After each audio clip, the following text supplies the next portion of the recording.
Hey there, welcome to the Tranquil Shop. We're down here on the floor for this part of the video because I wanted to talk about my bed. It's a normal bed, much like anybody else's bed, but I generally tend to find that with my bedside table over here, I often have a lot of things and I don't have enough space on my bedside table in order to put these things. Stuff like my phone, the book that I'm reading. This is one that just so happens to be nearby. I'm not currently reading it, but it will be my next read. Let's say my iPad, wherever it is. All of these things go on my bedside table, and my bedside table doesn't have room for all of these things.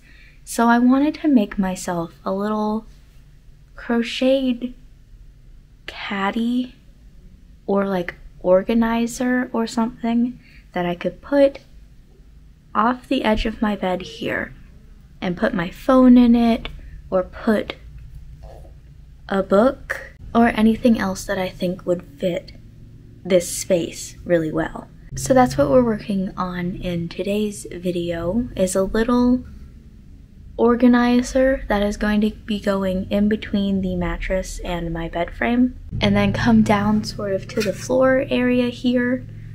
Just as a way to get a little bit more storage and a place to put some extra things that don't necessarily need to go on the bedside table. I don't really think there's anything else I need to explain for this video, so let's just jump right into the project.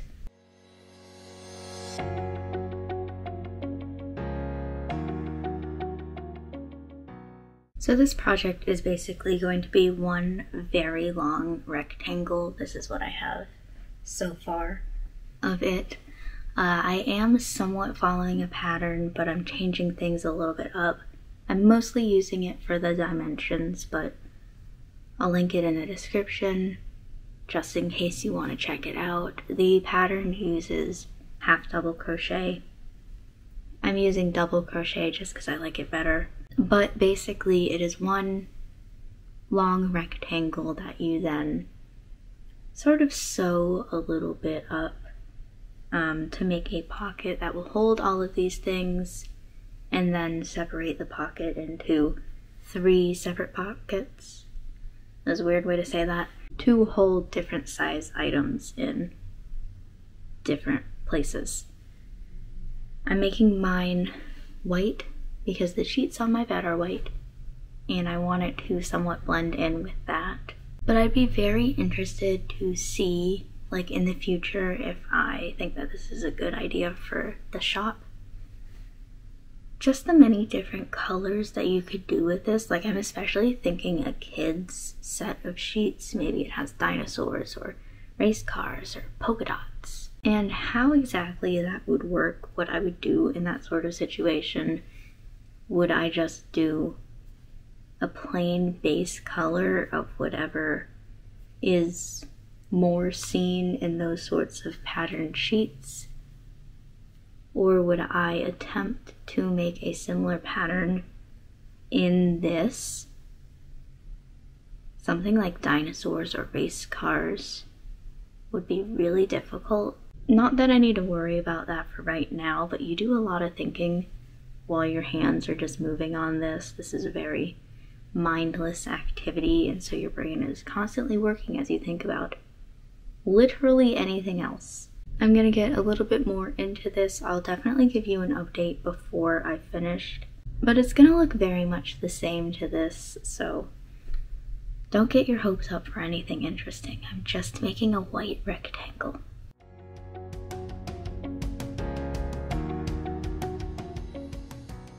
Alright, so I ran out of yarn. I don't know if you can see the little bit that I have left on the hook. Here's how long it is. At last count, I was somewhere in the 30 row range, so we still have a little bit left to go. I don't remember if when I started this, I was at a full skein of yarn or not, but if this project does use 1.5 skeins, that's a lot of yarn. Like, oh my gosh. I do have, where is it? Another one with me though, so I can continue on. Just want to let you know, ran out of yarn. I'm starting a second skein, and this is what it looks like so far. The ice machine making ice scared the crap out of me. Wow.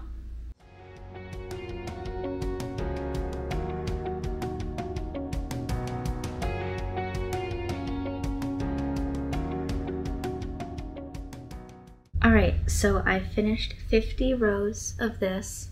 I have it like kind of folded in half. I'll tell you why in a little bit. 50 rows of this though, which is 25 inches, which is the amount that I needed for the pattern. Because the pattern is in half double crochets and I'm doing this in double crochets, I have to do a little bit of math, but 50 rows of this is 25 inches long. I then had to do, remember back when we all had our math classes 16,000 years ago, and we did one number over another number times x over a third number. I'll write like the actual math that I did up here just so you can see what I did. But I did that and I figured out how many rows I needed based off of how many rows were in the original pattern in order to make the pocket, and I came out with 13. So this is 13. I folded 13 rows in, and then I've put my hook in it just to keep it at 13 so I know.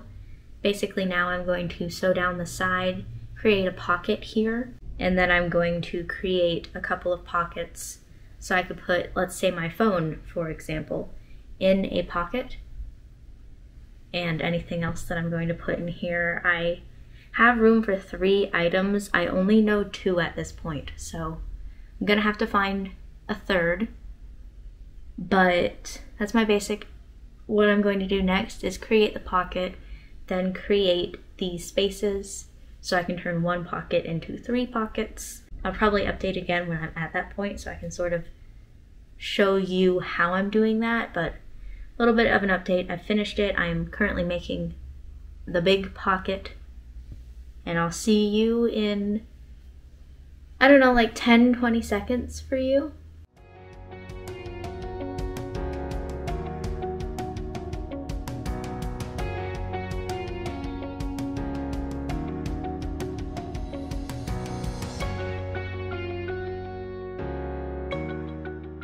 Okay, so we're back down here again because I have finished the project, obviously.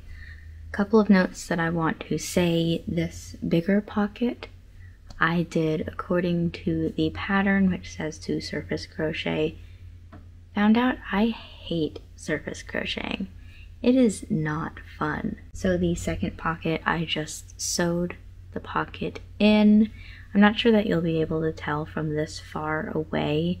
There is a raised line right here versus this pocket you really can't see. And I kind of like the look of the sewed pocket better and how invisible it is, but maybe also just because like I hate surface crocheting apparently. I will also note, it takes a little bit of strength in order to put this underneath your bed when you already have like your bed on your frame and stuff on your bed. Bit of a struggle, but we made it. I'll show you a couple of things in these pockets. I assume this one's gonna be like for glasses or something. I don't really have a plan for this one. But let's say my phone, for example. That pocket. My iPad, which is going to be quite a little bit weightier than my phone. I'm interested to see how it will go. I can't put it into a pocket. Interested in seeing how it will go when I just like let it drop in the pocket.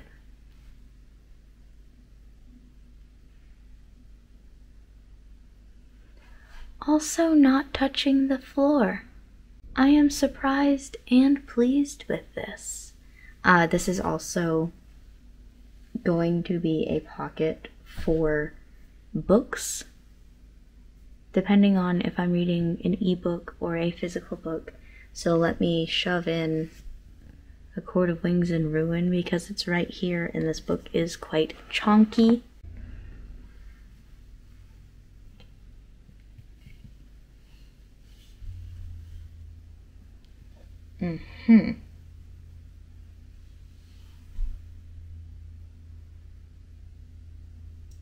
Did get a little stuck on the way down, will be honest. Quite a tight fit for a 800 and some page book. Just kidding. 703 page book. Let me try something. Hold on. So this is one of my wider books, I believe. I just want to see if it fits in the pocket.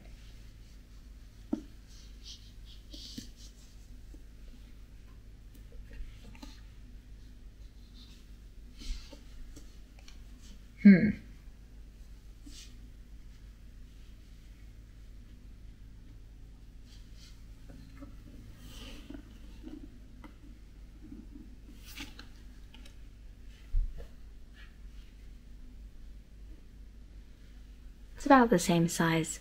Again, a little difficult to put into the pocket.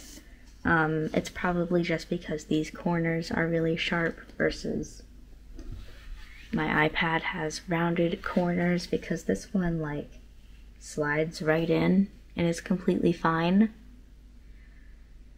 I will think about that in the future and what to do to make sure that doesn't happen. My first idea is a fabric lining, but I'll have to play around with the thought and the idea and see what all works. But otherwise, I am quite pleased with it. It turned out about-ish what I was hoping for. With this one done though, this video is over. I have made it. The item that I expect it to. Thank you for watching this video. I hope you enjoyed it. I'll definitely be thinking a little bit more of this in the future. I hope to see you in the future, whether that is here on YouTube in another one of our videos, or you can visit our shop, thetranquilshop.com, and check out some of the things that we have made and have available for our store. Otherwise, I hope to see you again next time.